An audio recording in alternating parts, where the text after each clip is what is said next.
금요 경건의 시간입니다. 이 시간 기도하고 경건에 시작하겠습니다. 이 시간도 성삼일체 하나님께만 영광과 존귀와 감사와 찬송을 올려드립니다. 어느덧 한 주를 마무리하는 금요일 밤입니다. 삶 가운데 늘 우리와 함께 하신 하나님의 크신 은혜와 사랑에 참으로 감사합니다. 4월 둘째 주간은 이렇게 마무리하는 금요일이 되었습니다. 이 밤에도 경건의 시간을 갖도록 우리 삶을 연장하셨사오니 하나님의 말씀을 통한 뜻을 바로 알아 순종하도록 성령의 조명하심과 인도하심만을 의지하며 말씀을 통한 하나님의 뜻을 바로 알아 순종하도록 늘 정말 하나님만 바라보게 주여 인도하여 주시옵소서. 새로운 달, 이 4월도 벌써 이렇게 2주간이 지나갑니다. 주님, 우리의 지나온 발걸음 가운데 하나님 보시기 합당하지 않은 모습들이 있었다면 주여 이 시간 고백합니다. 회개합니다. 생각과 말과 행동으로 지은 죄악들을 이 시간 회개하오니 우리를 긍휼히 여기사 하나님의 백성으로서 본분과 그 자세와 태도를 잃어버리지 않게 늘 성령으로 충만하게 인도하여 주시옵소서. 이 시간도 여러 환경과 상황 가운데 있으며 분투하는 하늘 가족들을 기억해 주시고 어디 있든지 무엇을 하든지 우리 하나님만 바랄 것을 믿습니다. 심히 어려운 환경과 세상 가운데 묵묵히 했으며 주님을 의지하고 나아가는 주의 백성들에게 하나님의 은혜의 해를 비춰 주시옵소서. 이 시간도 하나님의 정확무한 말씀인 레위기를 이 부족한 종으로 하여금 잠깐 해석하고 해설하게 하셨습니다. 전하는 종에게 은혜를 더하시고 듣는 이들의 마음을 성령께서 조명하셔서 말씀에 순종하여 하나님께만 영광을 돌리는 삶을 살게 하여 주옵소서. 우리 주 예수 그리스도 이름으로 기도합니다. 아멘.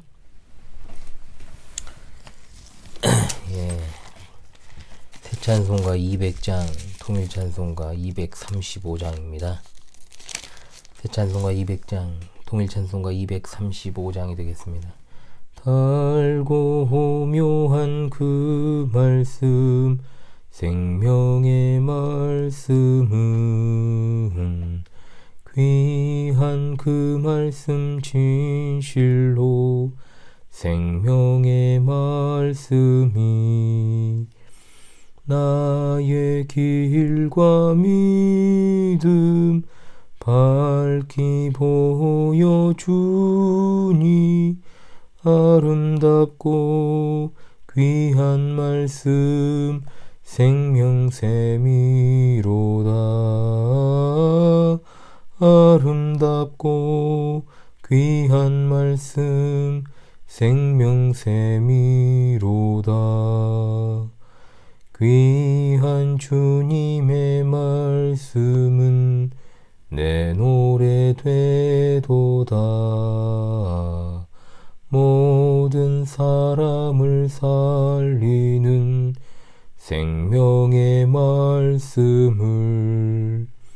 값도 없이 받아 생명길을 가니 아름답고 귀한 말씀 생명샘이로다. 아름답고 귀한 말씀 생명샘이로다. 널리 울리어 퍼지는 생명의 말씀은 마음의 용서와 평안을 골고루 주나니 다만 예수 말씀 듣고 복을 받네. 아름답고 귀한 말씀 생명샘이로다. 아름답고 귀한 말씀 생명샘이로다. 아멘. 아멘. 레위기 오늘은 20장입니다. 여러분 20장 1절로 27절의 내용인데요. 다 읽지 않고 레위기 20장 22절로 27절까지만 제가 낭독을 하겠습니다. 오늘은 레위기 20장 내용인데요. 전체를 다루되 낭독은 22절로 27절까지만 하겠습니다. 너희는 나의 모든 규례와 법도를 지켜 행하라. 그리하여야 내가 너희를 인도하여 거주하게 하는 땅이 너희를 토하지 아니하리라. 너희는 내가 너희 앞에서 쫓아내는 족속의 풍속을 따르지 말라. 그들이 모든 일을 행함으로 내가 그들을 가증히 여기노라. 내가 전에 너희에게 이르기를 너희가 그들의 땅을 기업으로 받을 것이라. 내가 그 땅 곧 젖과 꿀이 흐르는 땅을 너희에게 주어 유업을 삼게 하리라 했노라. 나는 너희를 만민 중에서 구별한 너희 하나님 여호와이니라. 너희는 짐승이 정하고 부정함과 새가 정하고 부정함을 구별하고 내가 너희를 위하여 부정한 것으로 구별한 짐승이나 새나 땅에 기는 것들로 너희의 몸을 더럽히지 말라. 너희는 나에게 거룩할지어다. 이는 나 여호와가 거룩하고 내가 또 너희를 나의 소유로 삼으려고 너희를 만민 중에서 구별하였음이니라. 남자나 여자가 접신하거나 박수무당이 되거든 반드시 죽일지니 곧 돌로 그를 치라. 그들의 피가 자기들에게로 돌아가리라. 아멘.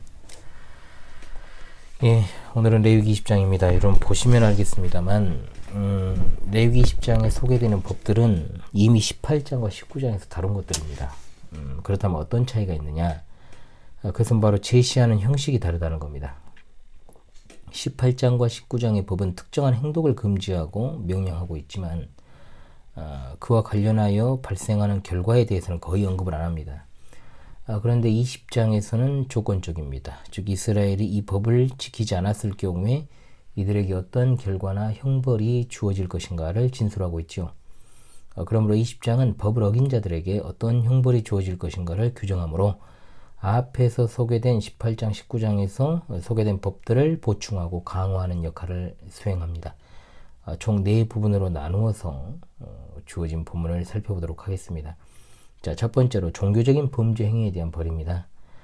마찬가지로 여호와께서 모세에게 말씀해 이르시되 이스라엘 자손이든지 그리고 이스라엘 거류하는 거류민이든지 그의 자식을 몰렉에게 주면 반드시 죽이되 그 지방 사람이 돌로 칠 것이요 라고 쭉 이제 열거가 되어 있죠. 몰렉은 이제 암몬족 속에 섬기던 신입니다. 몰렉은 유아 인신제사로 굉장히 유명한 가증한 우상이죠. 소머리 형상을 하고 있고 사람의 몸의 형상이 합쳐진 청동으로 만들어진 우상입니다. 유다 왕국 후기에도 선지자들의 이것에 대한 경고가 많이 등장하는 것을 우리가 보게 됩니다.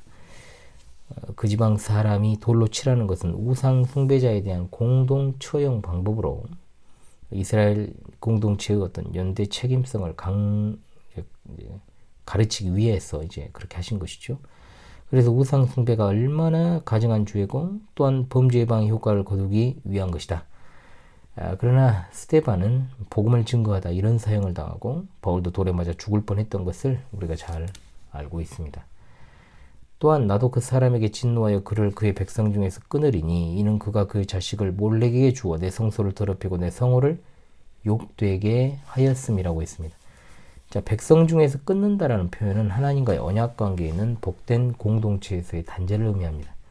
그러나 고대 이스라엘 재판이 주로 마을에서 백성의 주도로 진행되기 때문에 가까운 이웃 가족의 일원이 범죄를 저지르면 범죄를 지적하지 않고 그냥 넘어가기가 쉬웠습니다. 그러나 하나님께 신실한 자는 혈연과 오정조차도 극복해야만 했죠. 만일 그가 하나님에 대한 헌신보다 가족과의 관계나 우정의 관계를 중시할 경우에 어떻게 하신다고 했습니까? 내가 그 사람과 그의 권속에게 진노하여 그와 그를 본받아 몰렉을 음란하게 섬기는 모든 사람을 그들의 백성 중에서 끊으리라고 했습니다. 여기서 이제 몰렉을 음란히 섬긴다라고 되어 있죠. 흔히 여호와 하나님께 대한 신실하지 못함을 성경은 음란하다라는 표현을 사용합니다. 즉 여호와 하나님은 이스라엘과 혼연언약 관계에 있기 때문에 이런 표현을 쓴 것이요. 또한 신약에서도 그리스도와 그의 교회의 관계를 혼인언약 관계에 있는 것으로 보았기 때문에 그리스도를 신랑으로 그의 교회와 성도를 신부로 묘사한 것입니다. 우리가 아가서를 통해서 이걸 잘 볼 수 있었습니다.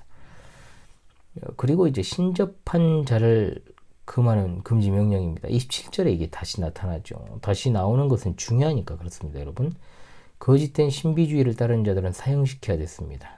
거짓된 신비주의도 영적인 간음으로 간주되었는데 영적으로 오직 신자의 주인이자 남편은 하나님 뿐이시기 때문에 이런 행위가 철저히 금지된 것입니다.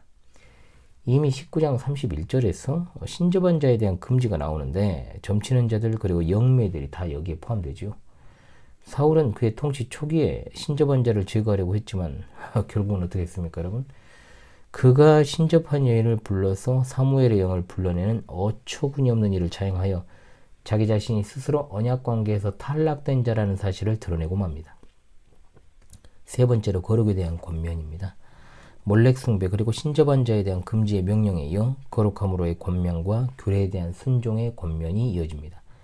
너희는 스스로 깨끗하여 거룩할지어다. 나는 너희 하나님 여호와이니라. 너희는 내 규례를 지켜 행하라. 난 너희를 거룩하게 하는 여호와이니라. 거룩이라는 말을 여러분 우리가 항상 상기하는 것이 좋습니다. 거룩은 구별되다라는 말 아닙니까? 특별히 선민으로 구별되어 모든 죄와 부정으로부터 분리되는 상태를 의미하는데 하나님은 본질상 거룩하신 분이시며 또한 죄와 결코 타협할 수 없는 거룩한 분이심을 밝히는 동시에 선택받은 이스라엘 역시 자신을 본받아 거룩할 것을 요구하고 계십니다. 네 번째로 이제 가족과 성에 대한 죄가 등장합니다. 가족의 어떤 단일성을 위협하는 범죄 그리고 이에 대한 형벌이 여기에 소개가 되는데요. 10계명에서 부모를 공경하라는 계명은 이웃에 대한 의무의 가장 첫 번째에 등장하고 있습니다. 여기서도 부모를 저주하는 행위를 금하는 명령이 동일한 순서로 나타나고 있죠. 이 명령은 신접한 자를 금지하는 것과 간음을 금지하는 법 사이에 나타납니다. 이것이 무슨 뜻일까요, 여러분? 10계명의 우선순위대로 나열된 겁니다. 자기 아버지나 어머니를 저주한 자는 반드시 죽일지니 그가 자기 아버지나 어머니를 저주하였은즉 그의 피가 자기에게로 돌아가리라.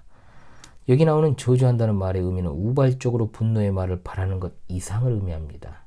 저주는 공경하다는 말과는 반대죠. 공경하다는 말은 이제 무겁게 하다, 영광스럽게 하다라는 뜻을 가지고 있는데 저주하다라는 단어는 문자적으로 가볍게 하다, 경멸하다는 의미를 가지고 있기 때문입니다. 성경에서는 이것이 여기뿐만 아니라 부모에 대한 저주가 죽음의 형벌에 해당하는 것이다 라는 것을 여러 차례 강조하고 있습니다. 출애굽기에도 나오고 잠언에도 나오고 신명기, 마태복음, 마가복음에도 나옵니다. 이것은 그의 피가 자기에게로 돌아가리라는 말로 더욱더 구체화되고 있죠. 이 법을 통해서 우리는 부모의 권위와 존엄성이 얼마나 대단한가. 자, 그렇다면 왜 부모에 대한 범죄가 그렇게 심각한 것일까요? 제가 10계명, 기독교 핵심 길라잡이 10계명에서도 다뤘습니다만 부모는 이 지상에서 하나님께서 세우신 직분자이기 때문입니다. 그러므로 자녀가 부모를 저주하는 건 하나님을 저주하는 것과 동일시되었고 또한 하나님의 권위를 무시하는 행위가 되기 때문에 그런 사형에 해당하는 중범죄를 저지르고 죽어야만 하는 것입니다. 또한 여기 사형에 해당하는 또 다른 범죄가 등장하죠. 간음, 근친결혼, 동성애, 수간, 다시금 이제 언급이 됩니다. 이것은 하나님께서 제정하신 결혼이라는 질서를 파괴시키는 행위들이기 때문에 아주 심각한 범죄들입니다. 결혼은 하나님이 정하신 인간관계의 시작입니다. 가정의 시작입니다. 그리고 사회가 시작입니다. 사회의 시작이죠. 그런데 결혼관계를 무시하고 남의 아내와 간음하는 것은 하나님의 질서를 어긴 것이므로 크나큰 죄악입니다. 또한 여기에 그 아버지의 아내와 동침하는 자, 계모를 말하는 거죠. 또 아버지 하체를 범하였으니 둘 다 반드시 죽일지니 그들의 피가 자기들에게로 돌아가리라. 자꾸 하체 하니까 도대체 하체가 무엇을 가리키는 것인가 자주 나오잖아요, 여러분. 이미 18장에서도 말씀을 드렸습니다만 하체로 번역된 이 말은 발가 벗기다라는 말에서 파생된 단어입니다. 즉 나체가 된 상태를 말합니다, 여러분. 나체가 된 상태. 그러므로 옷을 벗고 성교를 했다는 뜻의 완곡한 표현으로 나타난 거예요. 치마들 아이스케이크 했다는 게 아닙니다, 여러분. 이게. 그래서 누구든지 며느리와 동침하거든 둘 다 반드시 죽일지니 그들이 가증한 일을 행하였습니다. 그들의 피가 자기들에게로 돌아가리라 했습니다. 그리고 그 다음으로 이제 동성애 또 나오죠. 동성연애. 여인과 동침하든 남자와 동침하면 가증한 일이요. 반드시 죽일지니 또한 자기의 피가 자기에게로 돌아가리라. 남색이라고 하는 것이 가나안 땅에 아주 만연했던 범죄였습니다. 성범죄. 소돔과 고모라 성에 내린 불심판을 통해 이 죄가 얼마나 하나님 보시기에 가증한 죄인지를 경고했음에도 불구하고 인류 역사적으로 이 범죄는 끊임없이 자행되었고 바울 사도도 로마서에서 이 범죄의 가증스러움을 지적할 정도이니 심각합니다. 기독교의 탈을 쓴 이 가짜들이 이 동성애자들을 목사로 버젓이 세우고 있고 이 동성연애를 합법화시키려는, 그러니까 뭐 불법이라고 말한 적도 없는데 합법화시키려는 그런 조짐들, 이런 동성애를 가르치는 행위들, 조장하는 행위들, 이것은 결국 하나님께 대한 도전이죠. 얼마나 이것이 타락했는지를 우리가 알 수 있습니다. 자, 동성애에 관한 특강은 제가 할까 말까 하다가 항상 묵혀두고 있는데 한번 하겠습니다. 예, 왜냐하면 그거보다 훨씬 심각한 문제들이 하도 많아가지고 잠시 동성애는 제가 뒤로 미루는 상태입니다. 그런데 다뤄야 됩니다. 이게 굉장히 중요한 문제이기도 하고요. 또한 여기에 누구든지 아내와 장모를 함께 데리고 살면 악행인즉이라고 했는데, 자, 함께 데리고 산다는 말이 좀 애매해서 같이 사는 게 뭐가 잘못이냐 이렇게 할 수 있어요. 그런데 개혁 성경은 아울러 취하면이라고 되어 있습니다. 얼마나 이것이 심각한 범죄 행위인지 악행이라 했고, 또한 그들을 불사르라고 했습니다. 악행이라는 말은 흉악한 범죄를 계획하고 공모하는 것입니다. 쌍방 범죄라는 거죠, 이게. 그 다음으로 수간입니다. 수간. 짐승 숫자죠. 남녀 행위가 모두 나옵니다. 18장에서는 여자 행위만 나왔습니다. 주석에 따르면 이집트 지역에서 우상 숭배 이제 제식 때 여성들이 일부러 수염소와 성교를 하는 경우가 있었다는 기록이 헤로도토스의 역사에 나옵니다. 정말 이런 수간은 하나님의 형상으로 창조된 인간의 존엄성을 짐승 이하로 취급하는 극히 부패한 범죄로 짐승과 사람을 함께 죽이는 형벌에 처하게 되는 것이죠. 그 다음에 이제 남매 간의 성범죄를 저질렀을 경우의 처벌 규정입니다. 하체는 벌거벗은 상태라고 말씀드렸죠. 그러면 하체를 본다는 말은 벌거벗은 상태를 본다는 뜻이 아니라 옷을 벗고 성관계를 가진다라는 완고거법입니다. 부끄러운 일이란 말의 원어는 헤세드.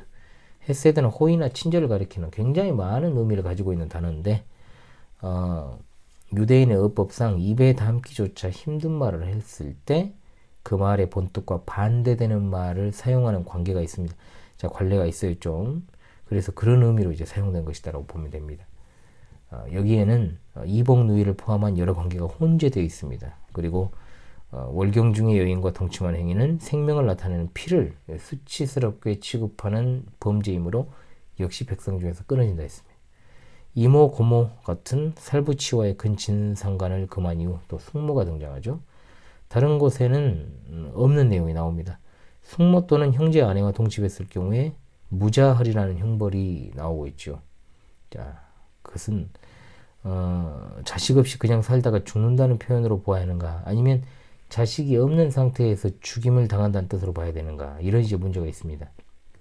그러나 본문 전체의 문맥은 반드시 죽어야 할 형벌들이 열거되고 있기 때문에, 자, 자녀를 출산하지 못하고 죽임당해야 된다는 뜻으로 보는 것이 자연스럽겠죠.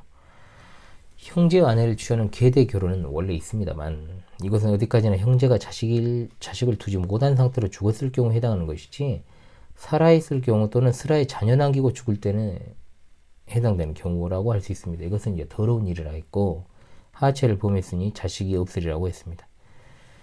끝으로 이제 다시금 거룩에 대한 권면하고 마무리됩니다. 이 결론적인 권면은 땅의 소유에 대한 하나님의 약속과 이스라엘이 만민 중에서 구별되었다는 두 주제를 중심으로 전개가 됩니다. 이 짧은 단락은 이스라엘에게 자신들의 모든 존재의 근거를 상기시키고 있습니다. 이들은 바로 하나님의 언약에 근거하여 의지하여 이제 가나안 땅에 들어가서 가나안 백성들을 몰아내기 위해서 대기하고 있었습니다. 하나님은 이스라엘을 그의 거룩한 백성으로 삼기 위해 이들을 선택하셨습니다. 이들은 하나님이 만민 중에 구별하셨기 때문에 이스라엘은 우리가 앞서 살펴봤던 11장에 규정된 정결한 동물과 부정한 동물을 구별해야 했습니다. 이들은 정결한 동물, 부정한 동물을 구별해서 자신들을 하나님의 보배로운 소유와 하나님의 백성으로 삼기 위해 만민 중에서 선택하신 하나님을 본받아야만 했던 거죠. 27절에 신접한 자에 대한 금지가 나오는데, 이것이 또 6절과는 약간 다른 것이 이스라엘 백성이 신접하거나 박수무당이 되는 것을 금하고 있습니다. 추종하는 것뿐만 아니라 그런 위치에 서 있는 자가 되지 말 것을 말씀하신 것이죠. 자, 오늘 말씀을 통해서 우리는 하나님의 법을 다시금 인식해야 될 줄로 믿습니다. 우상 숭배를 금하고 거짓된 신비주의에 빠지지 않으며 부모를 공경하고 간음과 음행을 멀리하라는 것. 이것은 여러분 현대사회에 그대로 동일하게 우리에게 적용되는 법들입니다. 비록 죽음의 형벌로 우리가 그것을 지금 받고 있지 않지만 하나님의 법에 제시된 것은 여전히 우리에게 유효합니다. 그러나 우리는 율법을 어긴 벌이 죽음인 것을 인식해야 됩니다. 반드시 죽일지니라 라는 말이 8번이 등장하고 끊어지리라는 명령이 5번, 불사를 지니라는 말씀 1번, 그 피가 자기에게로 돌아가리라는 말씀도 5번, 그들이 그 죄를 당하리라는 말씀도 3번 나옵니다. 율법을 어긴 자의 대가는 죽음입니다. 죄인이 받아야 됩니다. 그것은 가정적, 사회적 폐해를 가져오기 때문이죠. 모든 사람은 죄를 회개하고 예수 그리스도의 십자가의 의를 의지해야만 합니다. 우리의 의는 이것뿐, 예수의 피밖에 없지 않습니까? 우리는 예수님을 믿은 후에 범죄하는 것도 심각하게 인식을 해야 한다는 것이죠. 우리는 다윗이 간음죄를 범한 후 당한 혹독한 시련들을 기억해야 됩니다. 모든 죄인은 하나님 앞에서 철저하게 회개할 줄로 믿습니다. 또한 우리는 끊임없이 거룩을 추구하며 살아가야 됩니다. 하나님께서 오늘 20장에서 죄의 벌을 선언하시면서 이스라엘 백성이 음란한 세상과 좀 구별된 거룩한 삶을 살기를 원하셨습니다. 하나님은 우리의 거룩과 순종의 삶을 원하십니다. 우리는 거룩한 삶을 힘써야 됩니다. 성경과 신앙 고백과 교리들, 귀한 고전들을 탐독하면서 기도하는 일에 많은 시간을 할애하고 세상 돌아가는 정세를 파악하기 위해 TV나 스마트폰을 조금은 이용하되 거기에 빠져 살아서는 안 됩니다. 경건하고 거룩한 삶, 자녀들에게 남녀 교제에 있어서 또한 구체적으로 무엇을 피해야 될지를 또한 이것을 가르칠 수 있어야 되는 거죠. 사회의 어떤 도덕적인 개선과 음란을 방지하며 또한 적극적으로 그 악들을 막아가는 거룩한 주의 백성들이 다 되어야 될 줄로 믿습니다. 참 이게 이 내용들이 그렇지 않습니까? 이게 읽으면 정말 더러운 내용들이라서 좀 그런 것도 있습니다만 그래도 다뤄야 되는 거죠. 이게 굉장히 중요하니까요. 자, 찬송가 268장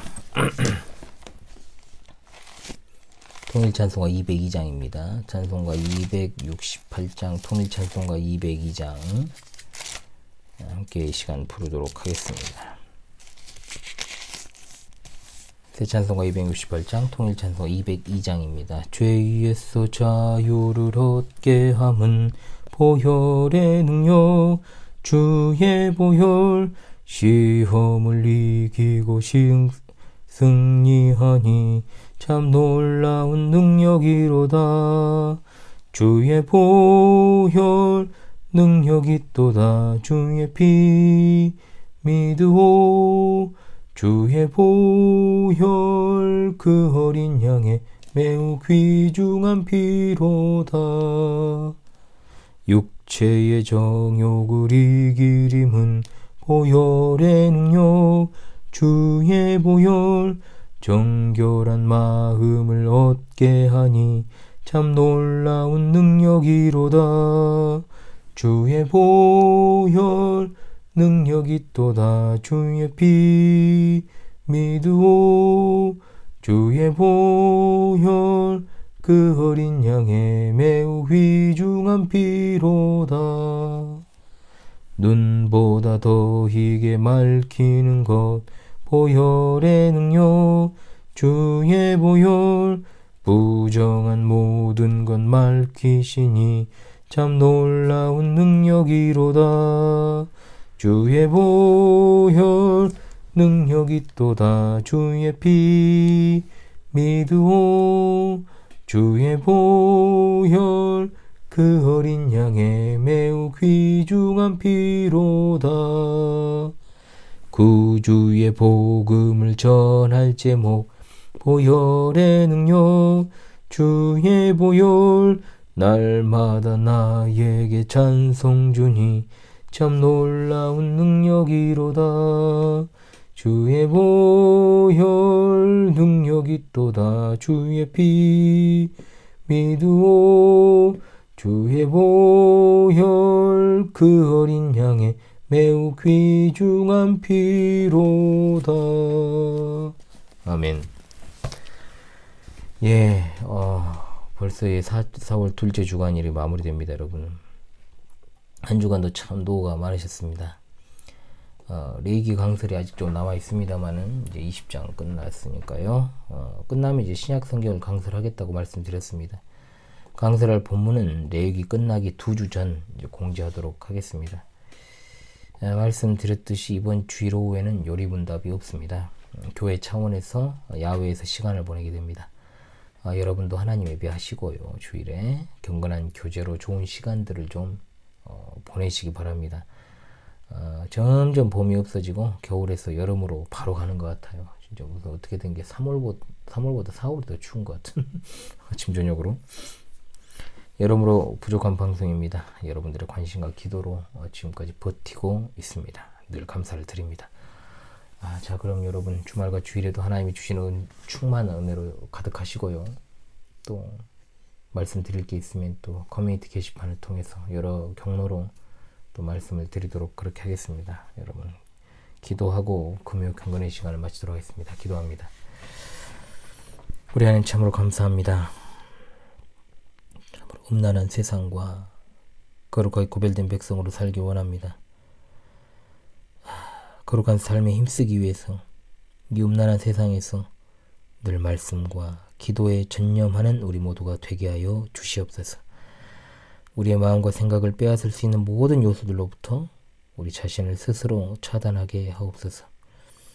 4월 둘째 주간도 하나님의 은혜 가운데 마무리합니다. 주어진 시간마다 우리에게 속한 모든 지체들과 늘 함께하여 주셔서 감사합니다. 여러 가지 공고한 상황과 환경에 지치지 않게 하시고 언제 어디에서나 하나님의 귀한 뜻과 사명 수행하는 일에 부족함이 없는 자들이 되게 하시며 하나님의 함께 하심과 주시는 말씀에서 늘 깨어있게 하시고 또한 말씀을 받아 순종하며 이 시대를 잘 분별하여서 신실한 믿음을 준비하고 마지막 시대 순교적 신앙으로 살아가다 우리 주님 오실 그날을 맞이하게 하여 주옵소서. 이 밤에도 평안한 쉼을 주시고 밝은 새 아침을 열어주시며 주말과 주일에도 주여 함께 하심으로 예배와 교제를 통해 주의를 누리고 영적인 쉼을 얻으며 육신 또한 회복되게 하여 주옵소서. 어려운 상황과 환경에 놓여있고 또한 병상에서 회복 가운데 있는 주의 백성들의 삶의 환과 고통을 살펴주시기를 원하오니 안위하여 주시고 치료하시며 회복시켜 주시기를 원합니다. 무엇보다도 진리 전쟁의 시대 영적으로 공고한 이들을 붙드사 주의 보호 아래 영적인 쉼을 얻으며 안위하여 주옵소서. 특별히 남녀의 극심한 가뭄을 해결할 단비를 주여 흡족하게 내려주시고 또한 그리고 강릉 산불로 인하여서 여러 가지 피해가 우려되고 있습니다. 주님, 난 어려움 속에서도 잘 극복할 수 있는 은혜를 주시고 또한 이러한 자연재해 및 여러 가지 실화들을 통해서 좀 겪는 이런 고난들을 통해서 상처받는 사람들의 마음을 위로하여 주시고 속히 극복하고 일어날 수 있게 인도하여 주시옵소서. 어려운 중에 있습니다. 모두가 그래도 주위를 둘러보는 마음의 여유를 또한 내려주시기를 원합니다. 우리 주님 영광 중에 다시 오시는 그날을 간절히 대망하옵고 속히 오실 우리 주 예수 그리스도 이름으로 기도합니다. 아멘.